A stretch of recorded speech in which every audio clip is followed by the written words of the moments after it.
England, The Last Hurrah, published by ACC Art Books in 2023, features 101 photographs by the Tatler Society photographer Dafydd Jones. Tatler, first published in 1901, became the flagship magazine of the coffee tables of England's stately homes. And, perhaps like the country, by 1979 it was looking a bit faded. As its new editor, Tina Brown led its revival, and Dafydd Jones was one of a slew of new appointments. Jones became famous for capturing the champagne-charged excesses of the upper echelons of English society. He is brilliant at capturing moments of ironic pretension as well as subtle moments of unguarded innocence. There is a vulnerability underlying the performative excesses.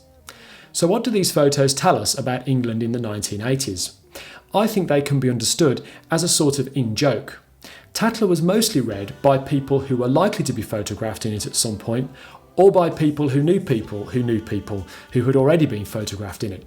Tatler's was a small world. In the introduction, Jones says that he pokes fun and that the people in the photos have the self-confidence to laugh at themselves and each other.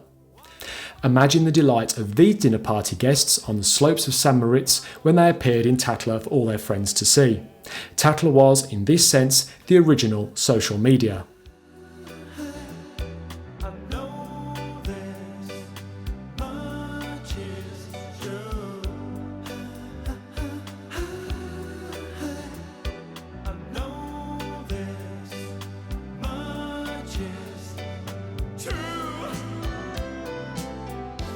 Perhaps a more interesting question is why republish these photos now?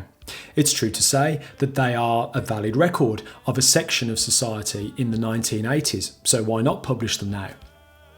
However, there is a prevailing distrust of the elites who, 30 years later, are perceived by some as having continued to party with very little thought for the rest of society. I think this book is trying to tap into that sentiment, and while it isn't an outright critique, I think that it does invite us to draw our own conclusions about wealth, privilege and excess. It isn't an accident that the first photograph in the book is one of Mrs. Thatcher, whose governments, it is argued, gave licence to the upper classes to enjoy their wealth again. One partygoer was overheard saying that at last we live in a world where you can sack people again. The title itself, England, The Last Hurrah, suggests an unserious ruling class presiding over a country in decline. The invitation to draw conclusions is a tempting one. But I think we should consider turning it down. With their ironic pretension, humour and elements of vulnerability, these are brilliantly captured photos by Dafydd Jones, offering a unique and intimate social history of the time. If we can put the slightly political overtones to one side, these photos can be enjoyed in the way that I think they were intended to be enjoyed, not as a statement, but in Tina Brown's words, just young people having fun.